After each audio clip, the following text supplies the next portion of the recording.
Hi, I'm Alan Parry. I'm the CTO at YellowDog. In this video, I'm going to give you an overview of how we can use the YellowDog platform in conjunction with the popular open source CFD simulator, OpenFOAM, to run our simulations in the cloud, on-premise, and across hybrid compute clusters. I'm going to show you how we can provision compute in the cloud. I'm going to show you how we can submit workloads to run on that compute. And I'm going to show you how we can finally collect our results and we can clean up after ourselves and deprovision any compute that we have running. So let's go over to our demo running application. I'm going to select a configuration, which is our OpenFOAM workload. And I'm going to take a look inside that and just show you what we've got there. So really there's two parts to what we're going to do here. The first is we're going to provision a bunch of workers in the cloud. I'm going to call that worker pool in the YellowDog language. And we're referencing here a what's called a template. So this is a compute requirement. Effectively, this within the YellowDog platform describes the compute that we want to use. So this is a number of three small CPU instances in the AWS cloud. What we're also doing as part of this is we're defining a number of what are called node actions. And these are lifecycle events that we're attaching to that compute as it provisions.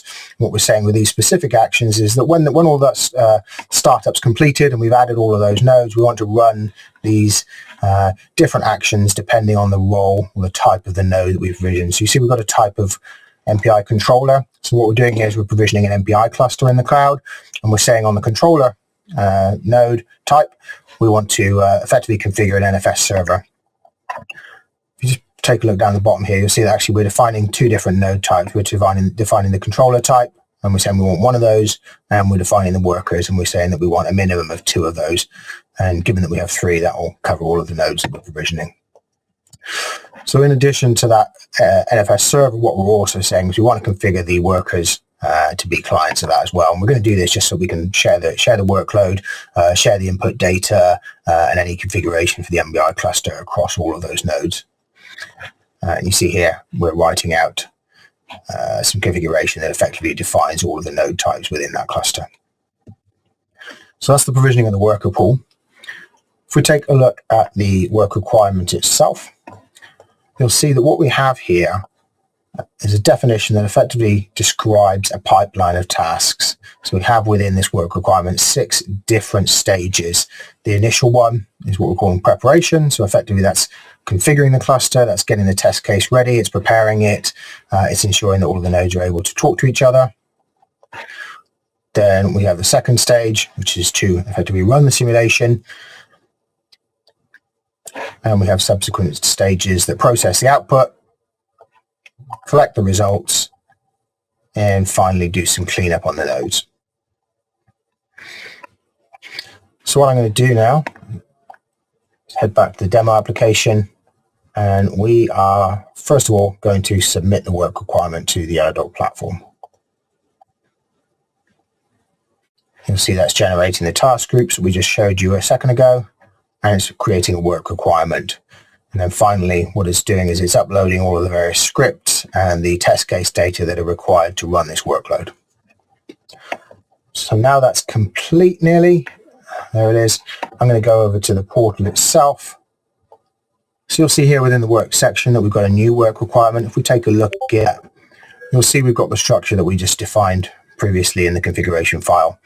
We've got a work requirement with 5 task groups.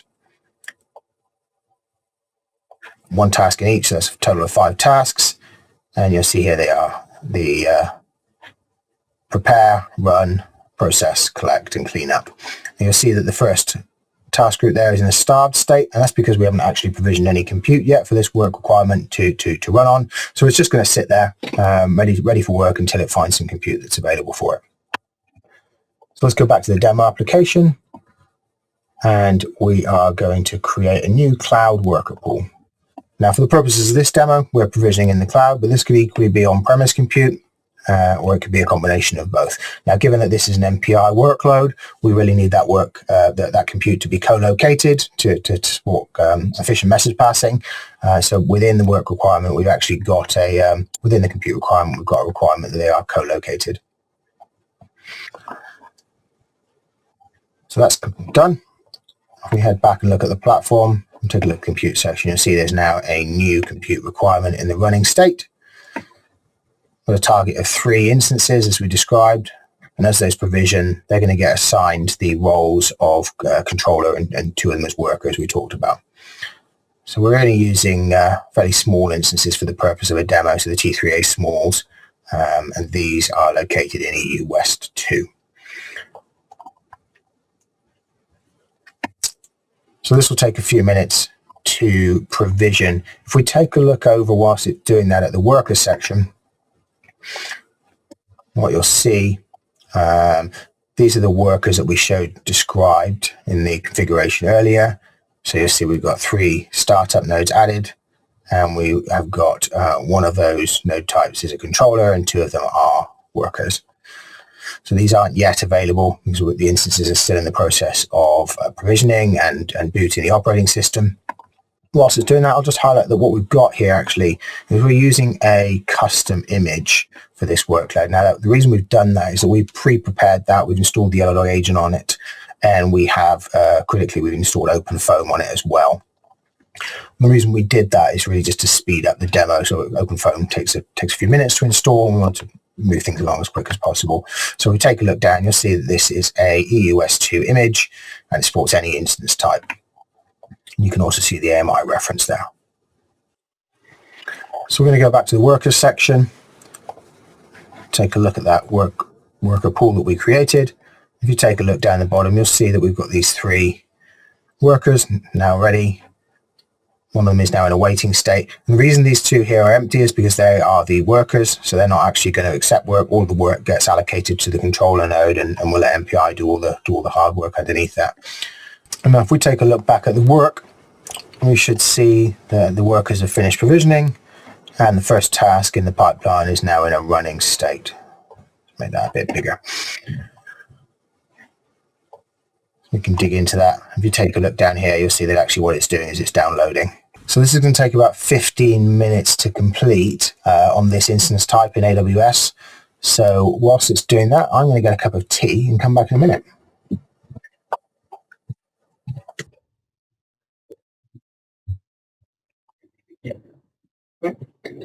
Okay, looks like that's completed. So if we take a look up the top here, we'll see that was about 18 minutes.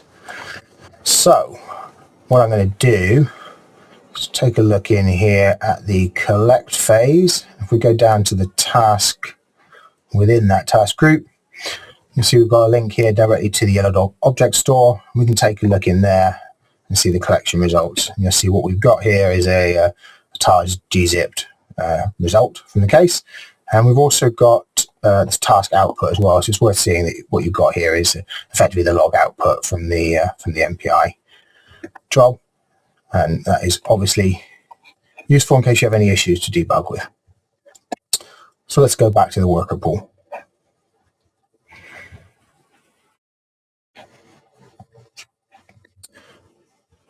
So from within the demo runner, we could terminate the worker pool here, but actually I'm going to show you how we can do that directly. So you'll see that this worker pool is transitioned into an idle state now that the work's complete. So I'm going to just go up here and hit terminate. Say terminate immediately and say OK. Now if we go across and just take a look at the compute, you'll see that shutting down.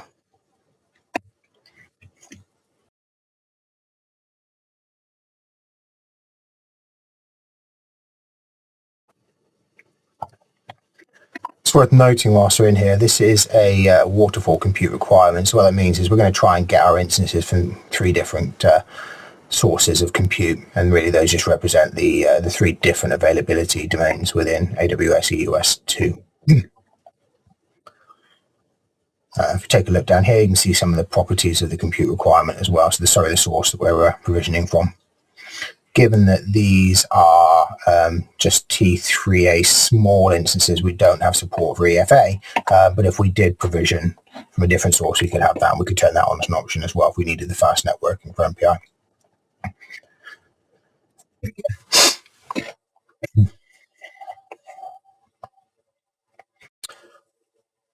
Okay, so let's summarize what we've done. We've launched a worker pool in AWS, EUS2, with 3 different compute instances in it. One of them configured itself using advanced worker pools as an MPI controller, and the other 2 configured themselves as workers.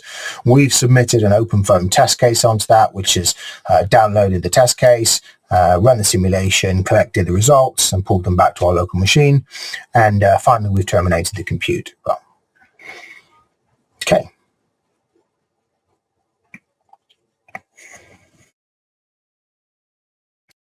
And that's the end of the demo. I'd suggest if you want to take a look at some more use cases, we've got a number of case studies here on the YellowDog website.